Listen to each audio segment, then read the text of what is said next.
સંગઠન એ જ શક્તિ છે જ્યાં સમ ત્યાં જમ। જો માણસ ધારે તો એકબીજાના સાથથી મોટામાં મોટી મુશ્કેલીનો પણ સરળ રસ્તો કાઢી શકે છે। દર્શક મિત્રો, આ માત્ર એક સુવિચાર નથી, પણ આ વાતને અક્ષર સાચી પડી બતાવી છે આપણા ગુજરાતના અમરેલી જિલ્લાના ખેડૂતોએ। જી હા, આજે અમે તમને એક એવા ગામની વાત જણાવવા જઈ રહ્યા છે જેણે આખા દેશના ખેડૂતો માટે એક અનોખી મિસાલ કાયમ કરી છે। આપણે વાત કરી રહ્યા છીએ અમરેલીના જાફરાબાદ તાલુકાના લોર ગામની, જ્યાંની ખેડૂત એકતા જોઈને તમે સલામ કરશો। પણ બને છે એવું કે દર ચોમાસામાં જ્યારે ઇબલવડ ડેમ છલકાય છે ત્યારે ગામના સીમમાં જવાનો રસ્તો પાણીમાં ગરકાવ થઈ જાય છે।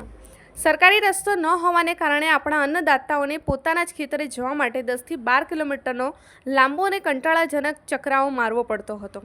પણ મુશ્કેલી સામે હાર માને ગુજરાતી ખેડૂત શાનો?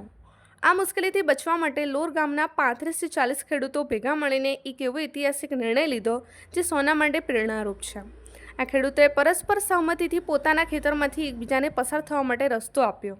સૌથી મોટી અને ગર્વ લેવા જેવી વાત તો એ છે કે દર્શક મિત્રો, છેલ્લા 40 વર્ષથી આ ખેડૂતો કોઈ પણ જાત અને વાદ વિવાદ, ઝઘડા, અદાવત વિના એકબીજાના ખેતરમાંથી પસાર થઈ રહ્યા છે અને એક અનોખી ખેતી કરી રહ્યા છે। આજકાલ જ્યાં જમીનના નાના ટુકડા માટે મોટા વિવાદો થતા હોય છે, ત્યાં લોર ગામના 40 ખેડૂતોએ આખા દેશને ભાઈચારા અને એકતાનો મોટો પાઠ ભણાવ્યો છે। અમરેલીથી અમારા રિપોર્ટર ફારૂક બિલખિયાના આ અહેવાલથી આપણને એ શીખવા મળે છે કે જો મનમાં એકબીજા માટે સહકારની ભાવના હોય તો કોઈ પણ મુશ્કેલીનો રસ્તો આપોઆપ નીકળી જાય છે। લોર ગામના પ્રગતિશીલ અને એકતા પ્રેમી ખેડૂતોને અમારી ચેનલની ટીમ તરફથી ખૂબ ખૂબ સલામ। દર્શક મિત્રો, જો તમને અમારા અન્નદાતાઓની આ પ્રેરણાદાયક વાત પસંદ આવી હોય તો આ વિડીયોને લાઈક ચોક્કસ કરજો અને તમારા મિત્રો સાથે શેર કરજો। આવી સકારાત્મક ખબરો જોવા માટે અમારી ચેનલને સબસ્ક્રાઈબ કરવાનું ભૂલતા નહીં।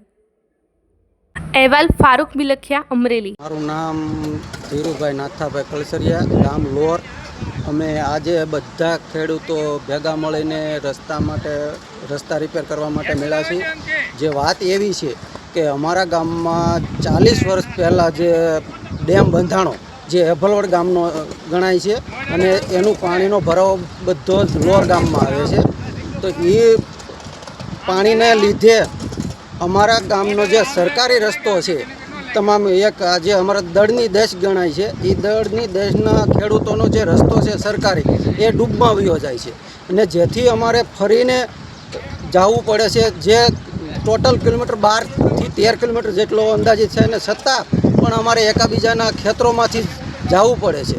તો આજે અમે બધા ખેડૂતો ભેગા મળી અને જે અમારા ગામના ખેડૂતો છે, અમારી દેશના, એ ખેડૂતો બધા એક પરિવારની જેમ એકાબીજાને ખેતરોની અંદર રસ્તા આપી અને એકાબીજાનો બધા જ મળીને એકાબીજાના ખેતરોમાંથી હાલીને પોતાની વાડીએ વાવણી કે નેદણી તો કોઈ પણ કામ કરવા જાય તો બધા ખેડૂતો સંપીને એકાબીજાનો સાથ સહકારથી અમે બધા જઈએ છીએ।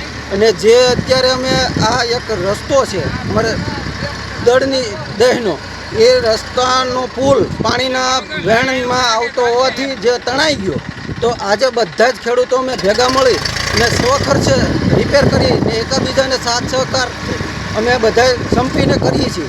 તો આજ અમારા ગામનું જે પ્રેરણા સ્ત્રોત, જે પ્રેરણારૂપી કામ ગણાય છે, જે તમામ ખેડૂતોએ લીધા જેવું છે કે અમારા ગામ ઉપરથી જે પ્રેરણા લેવી જોઈએ કે દળના ખેડૂતો બધા એક જે જુદી જુદી જ્ઞાતિના હોવા છતાં એક પરિવારની જેમ રહે છે અને એકાબીજાને સપોર્ટ ને સહકાર આપે છે। કેટલા વર્ષથી તમે હાલો છો? જે અહીંયા અમે હાલવામાં 40 વર્ષ, અંદાજિત 40 વર્ષ તો થઈ ગયા। જે આ તમામ ખેડૂતો એકાબીજાના ખેતરોમાંથી રસ્તા આપે છે અને બધાને સાથ સહકાર આપે છે।